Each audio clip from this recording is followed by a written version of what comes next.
YouTube पे आके मुझे किसी भी भैया दीदी की तरह हवा में तुक्के मारने की आदत नहीं है। मैं जब भी स्क्रीन पे आऊंगा तो मैं एक ऑथेंटिक इन्फॉर्मेशन लेके आऊंगा जो एक प्रॉपर एनालिसिस होके बनी हुई होगी, और वो इन्फॉर्मेशन आपके लिए बहुत इंपॉर्टेंट रहने वाली है। ये आप देख रहे हो क्या है? ये 2023, 2024 एंड 2025 का एम्स नर्सिंग का जो कट ऑफ रहा था उसका डिटेल एनालिसिस है। मैंने रॉ डेटा को सभी कलेक्ट करके यहाँ पे पूरा अच्छे से पिक इस पे मैंने 2026 के लिए एक एक्सपेक्टेड कट ऑफ और सेफ स्कोर एक्सपेक्ट किया है, जो आपके लिए एम्स नर्सिंग 2026 के लिए इम्पोर्टेंट रहने वाला है। एक रियलिटी की बात बताऊं जो आपको कोई नहीं बताएगा। 2024 में बहुत खतरनाक रैंक इन्फ्लेशन हुआ था। क्यों हुआ था? क्योंकि नीट के बाद भी एम्स के फॉर्म चल रहे थे, उस वजह से बहुत सारे नीट के बच्चे एम्स के फॉर्म में फिल किया था। उस वजह से रैंक क्या हो रहा था, पहले जो नॉर्मल मार्क्स पे जो रैंक आ रही थी उन्हीं मार्क्स पे इस बार जो रैंक थी वो आसमान छू रही थी। तो ये था हमारा रैंक इन्फ्लेशन, और इस बार भी मैं लिख के दे रहा हूँ कि रैंक इन्फ्लेशन होगा और वो बहुत अच्छा वाला रैंक इन्फ्लेशन होगा। तो आपको एक सेफ स्कोर अज्यूम करके चलना पड़ेगा जिससे आपका 2026 में सिलेक्शन हो जाए। घबराने की बात नहीं है, कितने भी नीट एस्पिरेंट इस फॉर्म को फिल करें, बट सभी एस्पिरेंट काउंसलिंग तक नहीं पहुंचते। क्यों? क्योंकि वो बीच में या तो डॉक्यूमेंट प्रोसेस की वजह से या उनके अपने बैकअप प्लान की वजह से वो सीट लीव कर देते हैं। तो उस वजह से जो आपका एक सेफ स्कोर होगा, आप एक एक्सपेक्टेड कट ऑफ के सेफ स्कोर से जो आप एग्जाम का प्रिपरेशन करोगे उससे आपका एग्जामिनेशन में एक अच्छी वाली सीट पे सिलेक्शन हो जाएगा। जैसे कि आपने मेरी लास्ट वीडियो पे जो हॉस्टल वाली थी इस पे आपने बहुत सारा प्यार दिया था और बहुत अच्छे अच्छे कमेंट भी किए थे, और आपका एक डाउट भी था कि हमारे लिए कट ऑफ बेस्ड वीडियो लाओ, तो इसीलिए मैं ये वीडियो लाया हूँ जो आपकी एम्स नर्सिंग 2026 का कट ऑफ का डिटेल एनालिसिस होगा और आपके लिए प्रॉपर सेफ रैंक और सेफ स्कोर बताऊंगा मैं। तो इसी वीडियो को हम विदाउट एनी डिले स्टार्ट करते हैं। अगर आपको एम्स नर्सिंग 2026 में एक अच्छी वाली सीट चाहिए तो इस वीडियो को लास्ट तक देखना और अपने सभी फ्रेंड्स को शेयर करना। सबसे पहले मैं क्या बात करूंगा? सबसे पहले मैं 2025 में जो मार्क्स वर्सेस रैंक का ट्रेंड रहा था उसके बारे में बताऊंगा।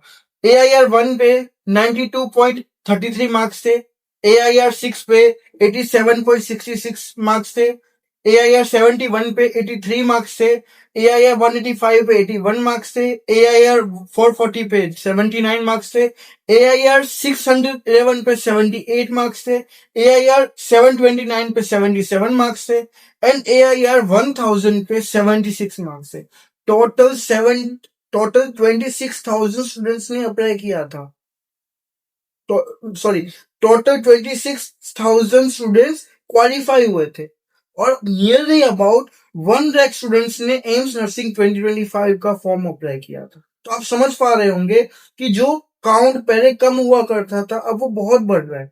जो क्वालिफाई अमाउंट है 26,000, कुछ साल पहले उतने स्टूडेंट्स फॉर्म फिल करते थे, तो उस वजह से नॉर्मल ही कट ऑफ रहता था। नॉर्मल रैंक पे आपको इजीली मिल जाता था, आपके कम मार्क्स पे भी आपको अच्छा कॉलेज मिल जाता था। बट लास्ट 2 ईयर से जो कट ऑफ का इंक्रीमेंट हुआ है लाइक रैंक इन्फ्लेशन, उस वजह से 2026 में भी एक कट ऑफ आपको अच्छे से सिक्योर करना पड़ेगा। अगर मैं आपको बात करूं तो आपको पता है कि इसमें -1/3 का नेगेटिव मार्किंग होता है और इसमें टाइप ब्रेकिंग रूल्स भी होते हैं। जैसे सबसे पहले आपका बायोलॉजी का स्कोर देखा जाएगा, उसके बाद केमिस्ट्री का स्कोर देखा जाएगा, उसके बाद आपका फिजिक्स का स्कोर देखा जाएगा, देन आपका एज देखा जाएगा। तो आपका अगर सेम मार्क्स आ रहा है तो आपको रैंक इसी हिसाब से दी जाएगी इन टाइप ब्रेकिंग रूल्स के हिसाब से। और लास्ट ईयर जो रैंक इन्फ्लेशन हुआ था उस वजह से मैं आपको एक आइडिया देता हूँ कि ईच 1 मार्क्स पे जो 100 टॉप 50 रैंक थे उसमें ईच 1 मार्क्स पे 10 स्टूडेंट्स आ रहे थे। अब 200 रैंक में ईच 1 मार्क्स पे 50 स्टूडेंट्स आ रहे हैं। मीन्स कि अगर मान लो मैं कह रहा हूं कि अगर 50 रैंक के नियर 83 मार्क्स है तो 83 मार्क्स में 83 की स्टार्टिंग से 84 की स्टार्टिंग के बीच में 50 स्टूडेंट्स आ रहे थे। अगर मैं बात करूं अराउंड 800 रैंक, तो 800 रैंक पे ईच 1 मार्क्स पे 200 स्टूडेंट्स आ रहे हैं। तो आप देख रहे हो कि मार्क्स वाइज स्टूडेंट्स का काउंट कैसे बढ़ रहा है। उस हिसाब से हमारा रैंक इन्फ्लेशन हुआ था 2025 में और इस बार भी वैसा होने वाला है। तो आपको एक एनालिसिस करना पड़ेगा कि 2023 का, 2024 का एंड 2025 का जो कट ऑफ का पैटर्न रहा है उससे हम 2026 में क्या एक्सपेक्ट कर सकते हैं। 2025 में अगर मैं बात करूं तो फर्स्ट राउंड में एम्स नर्सिंग के लिए सेफ स्कोर मीन्स कि इस स्कोर पे आपको कोई भी कॉलेज मिला था।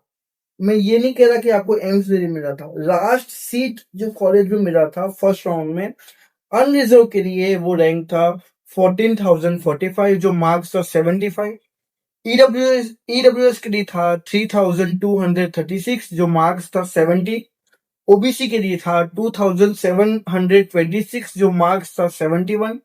एससी के लिए था 7,579 जिनका मार्क्स था 61 नियर।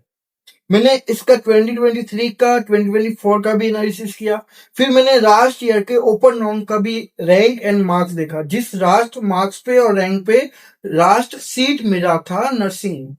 तो ओपन राउंड का क्या होता है कि ओपन राउंड में तब मिलता है कि जब फर्स्ट एंड सेकंड राउंड से कुछ स्टूडेंट्स अगर अपनी सीट कैंसिल करवाते हैं तो वो सीट फर्दर ओपन राउंड में जाती है। और ओपन राउंड का थोड़ा बहुत वेरी होता रहता है बिकॉज वो डिपेंड करता है कि आपके फर्स्ट एंड सेकंड राउंड से कितनी सीट बच रही है। तो हम एक ओवरव्यू बताए तो 2025 में ओपन राउंड में अनरिजर्व कैटेगरी में 2257 रैंक पे लास्ट सीट मिला था जिसका मार्क्स था 73। अनरिजर्व में 73 मार्क्स पे मिला था। ओबीसी में 68 मार्क्स पे 4213 रैंक था।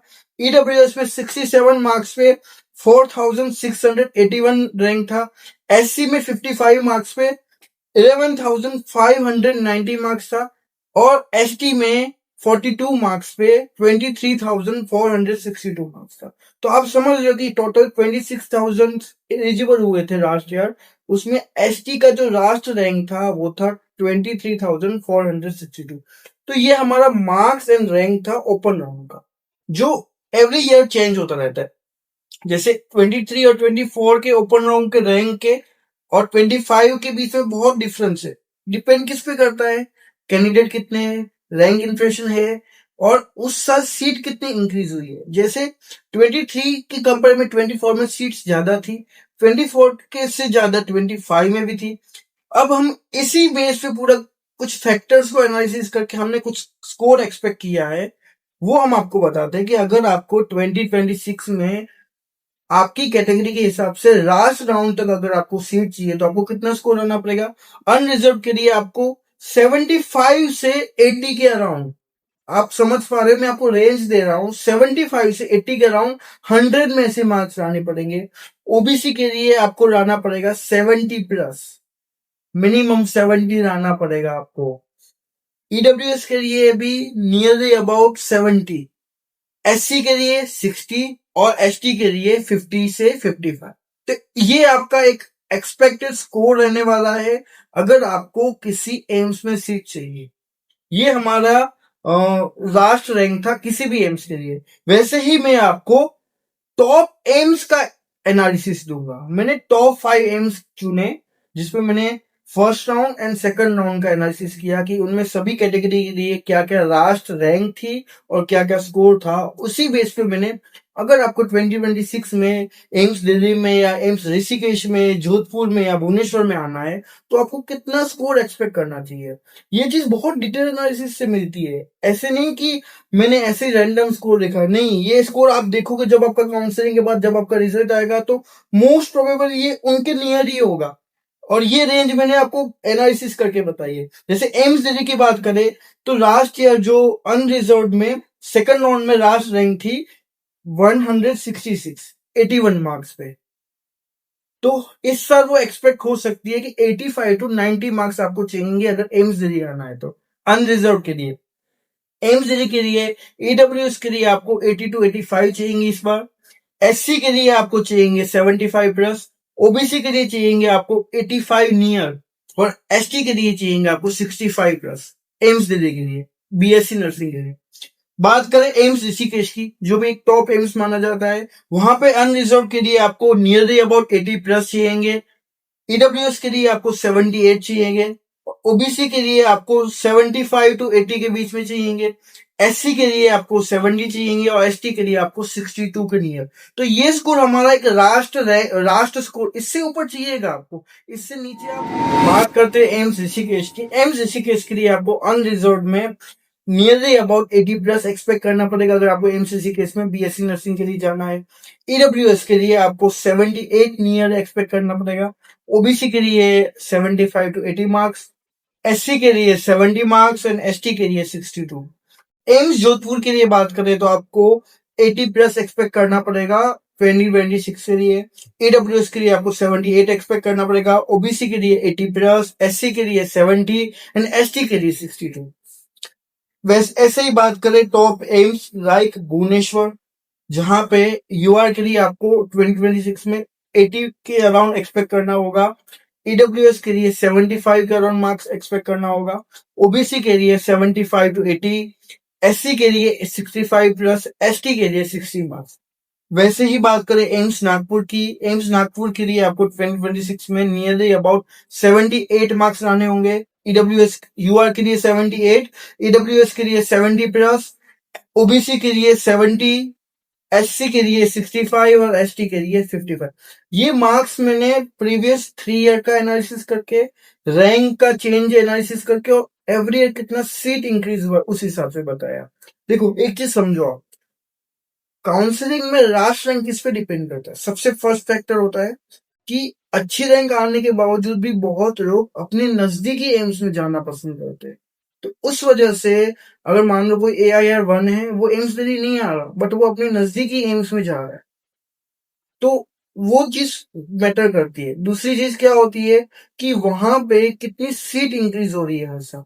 अगर उस साल वहां पे सीट इंक्रीज हुई है मीन्स वहां पे जो रैंक है, ज्यादा रैंक तक वहां पे सीट मिलेगी, तो वो भी एक मैटर करता है कि आपके। दूसरी चीज क्या मैटर करती है, अच्छी रैंक आने के बावजूद भी अगर आपके पास वो वैलिड कैटेगरी सर्टिफिकेट नहीं है तो उस वजह से आप जनरल में जाओगे और उस वजह से आपकी उस पर्टिकुलर कैटेगरी का जो सीट मिलने वाला था वो सीट आपको नहीं मिलेगा, तो उस वजह से भी आपका कट ऑफ पे फर्क पड़ेगा। तो क्या चौथा फैक्टर क्या है, इस पे डिपेंड करता है कि बहुत students other exams like state की एग्जाम्स भी देते हैं, नर्सिंग पैरामेडिकल के नीट भी देते हैं, तो जब उनका यहाँ पे होने वाला होता है वहां पे भी होने वाला होता है, तो लास्ट तक वो आते आते बीच में वो यहाँ पे ड्रॉप आउट कर देते हैं। उस वजह से वो सीट्स कहाँ जाती है, ओपन राउंड के लिए जाती है। तो इस वजह से कहीं बार अगर किसी का लक अच्छा हुआ तो ज्यादा रैंक होने के बावजूद भी उनको AIIMS Delhi, AIIMS Jodhpur and AIIMS Bhubaneswar जैसे इंस्टीट्यूट मिल जाते हैं, बट वो थोड़ा बहुत लक पे डिपेंड करता है। हम ऐसे 100% नहीं कह सकते कि आप 65 मार्क्स लेके आओ आपको एम्स दिल्ली मिल जाएगा, एससी के लिए, एसटी के लिए। वो चीज वैलिड नहीं है। आपको उस टाइम पे अगर आपका लक है, उस टाइम पे अगर किसी ने ड्रॉप आउट किया है और आपने उसी टाइम पे ओपन राउंड में पार्टिसिपेट कर लिया तो आपको वहां पे मिल सकता है। तो लास्ट तक आपको काउंसलिंग में बने रहना चाहिए, तभी आप अपनी बेस्ट से बेस्ट एम्स में जा सकते हो। और एक चीज, हम एवरी ईयर काउंसलिंग में हेल्प करते हैं आपके फर्स्ट राउंड, आपकी चॉइस फिलिंग, आपके प्रेफरेंस मेकिंग, डॉक्यूमेंट्स क्या रहने वाले, उन सभी के रिगार्डिंग हम आपको गाइड करते हैं। तो इस साल भी हम गाइड करेंगे। जैसे ही आपका रिजल्ट आएगा वैसे हम काउंसलिंग के रिगार्डिंग इन्फॉर्मेशन देना स्टार्ट करेंगे। तो इस वीडियो को हम इधर ही एंड करते हैं। इसमें हमने ऑल ओवर टॉप 5 इंस्टीट्यूट का जो लास्ट कट ऑफ रहा था वो, और इस बार एक्सपेक्ट हो सकता है, वो सब चीजें हमने एनालिसिस करके बताई। और आपके जो बाकी के एम्स है उनका भी हम आगे की वीडियोस में बताएंगे, और हमारे एम्स पैरामेडिकल के लिए सभी कोर्स का डिटेल एनालिसिस करके मैं बताऊं। दोस्तों देखो, ये चीजें एनालिसिस करने में टाइम लगती है। ये सब चीजें एनालिसिस करने में बहुत सारी पीडीएफ देखनी पड़ती है, बहुत सारे लोगों से बात करनी पड़ती है, और 2-3 साल से ट्रेंड्स देखने पड़ते हैं। तो थोड़ा बहुत टाइम लग सकता है बट आपके लिए वो ऑथेंटिक इन्फॉर्मेशन जरूर आएगी, और उसकी हेल्प से इस बार 2026 में आपका एम्स में जरूर एडमिशन होगा। तो मिलते हैं, बाय बाय, टेक केयर।